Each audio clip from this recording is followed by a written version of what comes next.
બિન હથિયારી police sub inspector નિમણૂક પત્ર એનાયત કાર્યક્રમમાં આપણી સૌની વચ્ચે ઉપસ્થિત રાજ્યના લોકપ્રિય મુખ્યમંત્રી આદરણીય શ્રી ભૂપેન્દ્રભાઈ પટેલ સાહેબ, ડીજીપી શ્રી જ્ઞાનેન્દ્રસિંહ Malikji, ACS home Shri Sanjeev Kumarji, mayor Shrimati Meeraben, mayor Shri Barotji, Shrimati doctor Neerja Gotru અને ઉપસ્થિત પોલીસ પરિવારના સૌ સાથીઓ અને આજે રાજ્યના વિવિધ વિસ્તારોમાંથી જેમને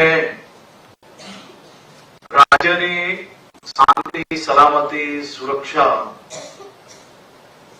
અને રાજ્યના નાગરિકો માટે જે આવનારા દિવસોમાં રાત દિવસ એક કરવાના છે એવા રાજ્યના યુવાન અને યુવતીઓ જે આજે પોલીસ પરિવારના સભ્ય બની રહ્યા છે તેવા સૌ મારા સાથીઓને હું પોલીસ પરિવારમાં સ્વાગત બી કરું છું. આપ સૌ લોકોને અભિનંદન.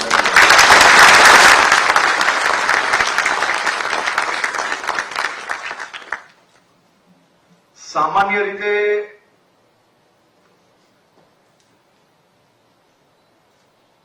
સરકારી નોકરી મેળવવી એક સપનું હોય છે અને એ સપનામાં અનેક લોકો એને નોકરી સ્વરૂપે લેતું હોય છે અને અનેક લોકો રાજ્યના નાગરિકો માટે કઈ રીતે પોતે ઉપયોગી બની શકે તે માટેના પ્રયાસ માટે રાત દિવસ એક કરીને નોકરી પ્રાપ્ત કરતું હોય. અગર તમે આને એક સરકારી નોકરી સમજીને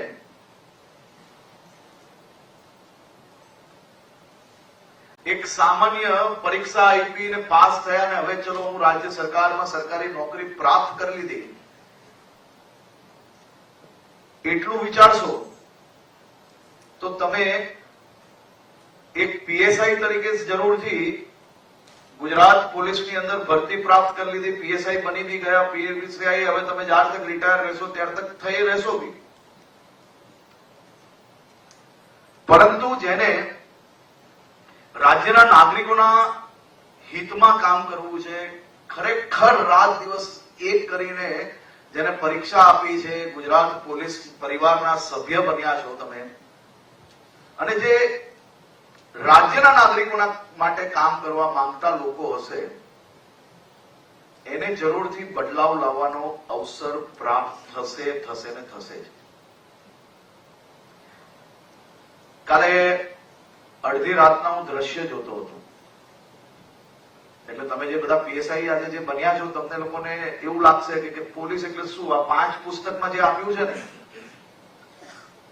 એના સિવાયના બધા જ કામો જે હશે ને, આ 5 પુસ્તક સિવાયના કામો દરરોજ તમારી 12 કલાકની ડ્યુટી હશે તો એમાંથી 10 કલાક એ આ 5 પુસ્તક સિવાયની અનેક ચેલેન્જો તમારા જોડે જોડાયેલી હશે. એ તૈયારી જોડે તમારે આજે આ પરિવારમાં જોડાવાનું છે.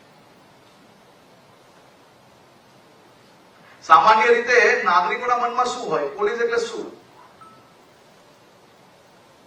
ચોરને પકડવામાં, ગુનેગારોને સીધા કરવામાં, કાયદો, ન્યાયતંત્ર.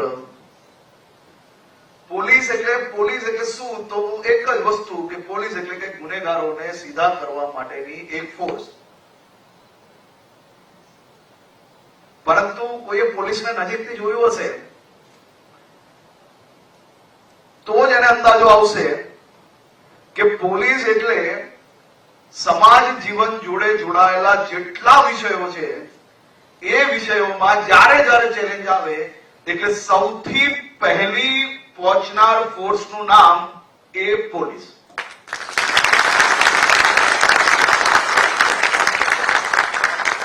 આમાંથી કોરોના કાળમાં કેટલા લોકો હોસ્પિટલ સુધી ગયા હશે મને ખબર નથી. કોઈક સેવા માટે ગયા હશે તો કોઈકના પરિવારજનોને દાખલ કરવા ગયા હશે કે કોઈને જોવા ગયા હશે.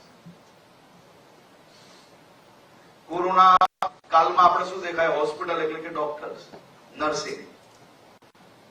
પરંતુ એ હોસ્પિટલમાં ડોક્ટર, નર્સિંગ એ બધા જ લોકો સારી રીતે કામ કરી શકે તે માટે વ્યવસ્થામાં સૌથી પહેલા કોઈ ત્યાં ઊભું હોય તો એ હોય આપણી ગુજરાત પોલીસ, અને તેના હિસાબે આ બધી વ્યવસ્થાઓને આપણે પહોંચી વળ્યા. કાલે સુરતમાં ભારે વરસાદ આવ્યો, અનેક દ્રશ્યો મેં જોયા સોશિયલ મીડિયામાં, ન્યૂઝમાં જોતો હતો. પોલીસને તરતા આવડે કે ના આવડે, પણ પાણી એમ લાગે ખભા તક છે, પહોંચી વળાશે, દેખા જાયગા, કોઈને બચાવી લેવાશે. તો પોલીસ એને માથે ઉચકીને કાલે અડધી રાત્રે બાળકોને લઈને આવતા.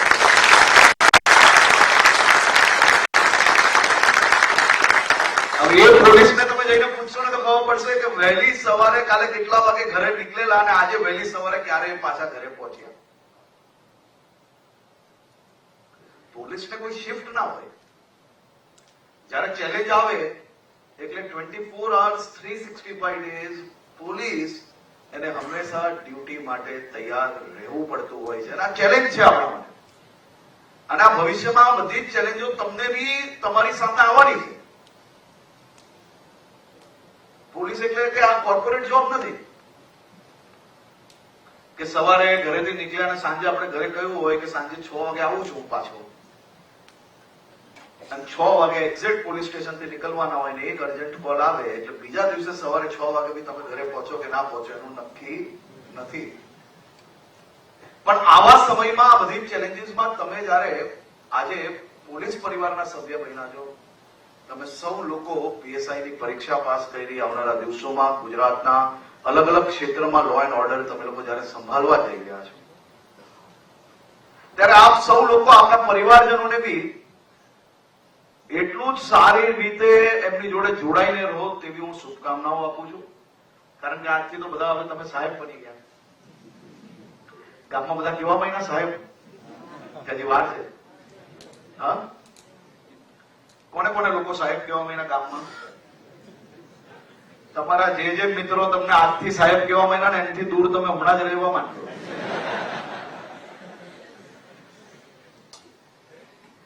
કારણ કે સાચો મિત્રની અગર મિત્રતા તમે આજથી જ ખોઈ લીધી હોય તો એનો મતલબ આપણે જમીન નહીં, જમીનથી બી નીચે રહેવાની આપણી જરૂરિયાત છે એ સમજીને આપણે આપણું કેરિયરની શરૂઆત કરજો. કારણ કે ગામમાં આમ જેમ વર્દી પહેરીને જશો એટલે વટ એવો પડશે કે તમને એમ લાગશે કે હવે બધું આમ ગામમાં બહાર બેસાય કે નહીં, ઓટલે બેસાય કે નહીં.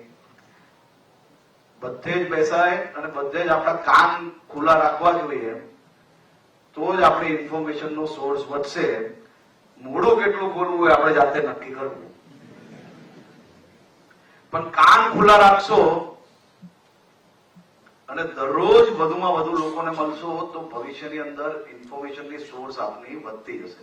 આજના ટેકનોલોજીના જમાનામાં તમને બધાને એમ જ હશે કે હવે આ મોબાઈલથી બીજું બધું વસ્તુઓથી ટેકનોલોજીથી જ આપણે માહિતી લેવી, પરંતુ આજે બી હ્યુમન ઇન્ટેલિજન્સ એ ટેકનિકલ ઇન્ટેલિજન્સ કરતા ખૂબ જ વધુ મહત્વનું છે. એટલે તમારી ટ્રેનિંગ ચાલુ થાય તે પહેલા મારા આટલા વર્ષના અનુભવના આધારે હું આપને કહું છું કે હ્યુમન ઇન્ટેલિજન્સ પર તમે સૌથી પહેલા દિવસથી હ્યુમન ઇન્ટેલિજન્સ કઈ રીતે ડેવલપ કરવી જોઈએ, કઈ રીતે એના સોર્સિસ ડેવલપ કરવા જોઈએ, એ તમે સૌ લોકો વધુમાં વધુ માહિતીઓ પ્રાપ્ત કરવા માટેનો પ્રયત્ન કરજો.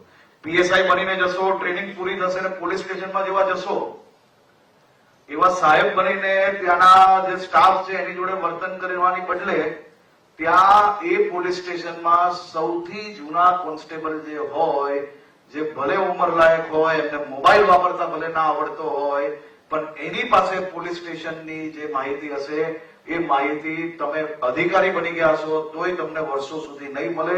તેથી એની જોડે વધુમાં વધુ સમય સૌથી પહેલા દિવસોમાં કઈ રીતે પસાર થાય તેનો પ્રયત્ન કરજો, તો જરૂરથી તમને લોકોને કંઈક ને કંઈક એ વિસ્તારની જાણકારી પ્રાપ્ત થશે.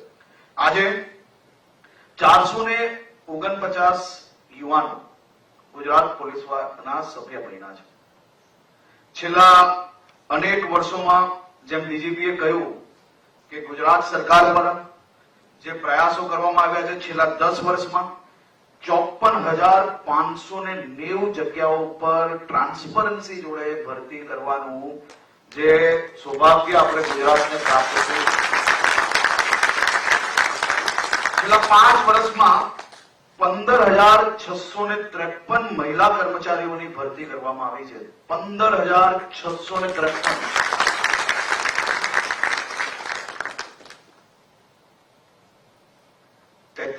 પર છો. હવે આપણે તો 55% પર જવું હોય ને તો વધુમાં વધુ આ બધા લોકો કામ કરે એના બદલે બહેનો હજી વધુ દબાણથી કઈ રીતે કામ કરી શકે તે ચિંતા આપણે લોકોએ સાથે મળીને કરવાની છે. બધા તૈયાર છો ને? પાક્કું પાક્કું? ચેલેન્જીસ લેવા તૈયાર બધા? ખૂબ સરસ. 2008 થી હમણાં સુધી 1 લાખ જેટલા યુવાનોને પોલીસ વિભાગમાં જોડાયા છે, જે ખૂબ મોટો આંકડો છે. અને આવનારા દિવસોમાં 13,500 જેટલી જગ્યાઓ પર ભરતી ઓલરેડી ચાલુ છે. 2033 સુધી બીજા 50,000 થી વધારે યુવાનો ગુજરાત પોલીસમાં ભરતી કરવાનું પ્લાનિંગ આપણે આગળ વધારી રહ્યા છે. કાલે જ હું ગુજરાત પોલીસને અભિનંદન આપવા માંગુ છું. કાલે દેશ નહીં પરંતુ દુનિયાના ઇતિહાસમાં શાંતિપ્રિય દેશો માટે કાલનો દિવસ અને કાલનો ચુકાદો એ ઐતિહાસિક હતો.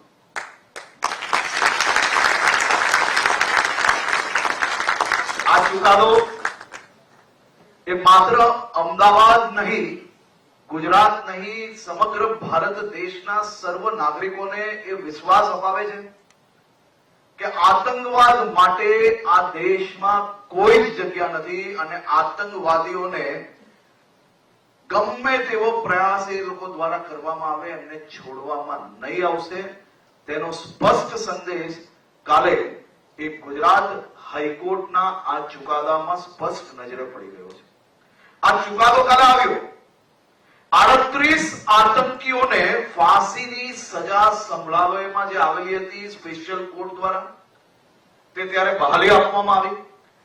11 બીજા આતંકીઓને આજીવન કેદની જે સજા સંભળાવવામાં આવેલી તેને બી બહાલી આપવામાં આવી.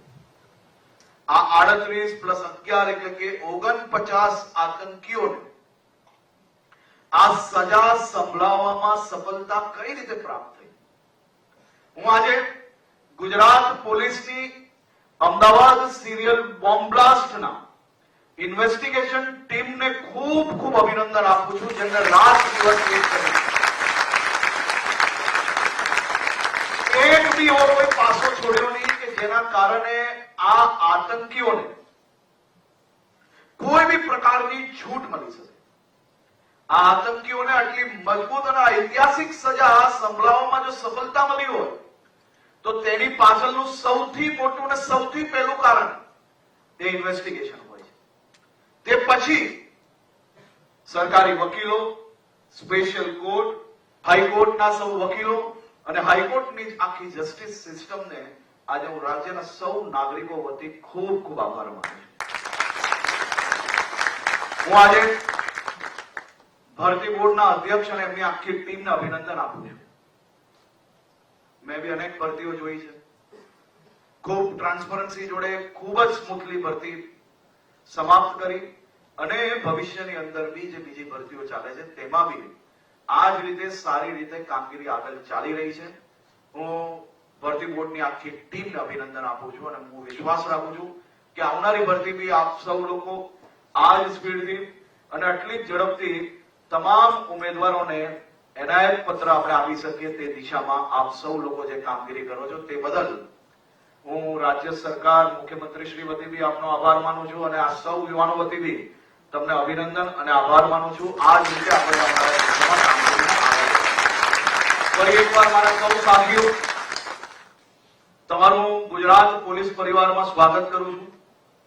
ગુજરાત રાજ્યની આપણી ટીમ દ્વારા આવનારા દિવસોમાં રાજ્યના બધા જ નાગરિકોને વધુમાં વધુ સહાય કઈ રીતે કરી શકીએ તે દિશામાં આપણે સૌ લોકો આગળ વધીશું.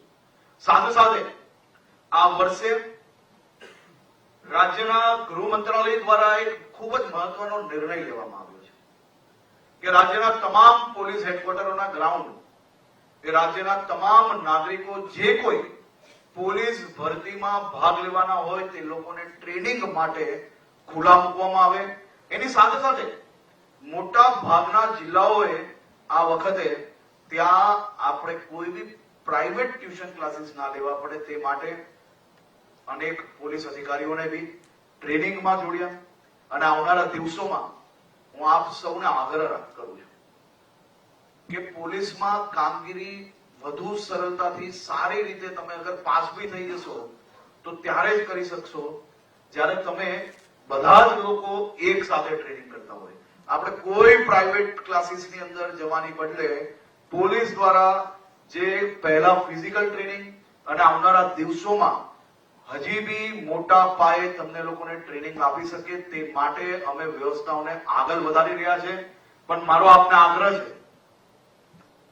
કે કોઈ બી પ્રકારના પ્રાઇવેટમાં નહીં અને પછી જો તમને પોલીસની સરકારની વ્યવસ્થાઓમાં ટ્રેનિંગ સારી મળી રહે તો તમારે સામાજિક વ્યવસ્થાઓમાં બી ભાર આપવાની જરૂર નથી.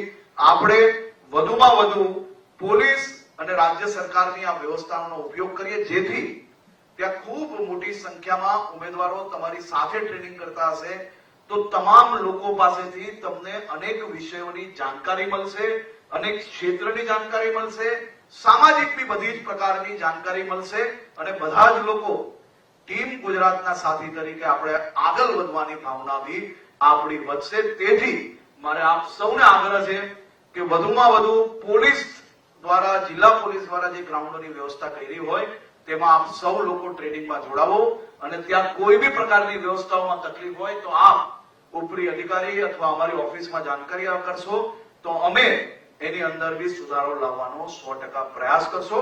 આપ સૌ લોકોને ખૂબ ખૂબ શુભકામનાઓ. ઉજ્જવલ ભવિષ્ય બને અને ઉજ્જવલ ભવિષ્ય માટે તમને કાયદાની બુક બી આપી છે અને કાયદાના બધા જાણકાર છો ને હવે પાક્કું? તો કાયદાની જાણકારીમાં તમારી પાસે પાક્કો વિશ્વાસ બી હોવો જોઈએ. જે કાયદો તોડે તેનો શું હાલત કરવી જોઈએ તેનો અંદાજો આપ સૌ લોકોને હંમેશા માટે હોવો જોઈએ. તેવી બી હું આપ સૌ લોકોને શુભકામનાઓ આપું છું. અને જો આપણે ક્યાંય ચૂકીએ તો મુખ્યમંત્રી શ્રી બહુ લાંબુ બોલતા નથી, પરંતુ સૌથી વધુ લાચિયા અધિકારીઓને ગંગાજળ પીવડાવવાની કામગીરી અગર કોઈ કરી હોય તો આપણા રાજ્યના મુખ્યમંત્રી શ્રી ભૂપેન્દ્રભાઈ પટેલ. લોકો હેરાન ના થાય એની ચિંતા કરજો, બાકી આ ગંગાજળ આપણા સુધી ના પહોંચે એની હંમેશા આપણે ચિંતા કરવી જોઈએ. આપ સૌ લોકોને ફરી એકવાર ખૂબ ખૂબ શુભકામનાઓ. ખૂબ ખૂબ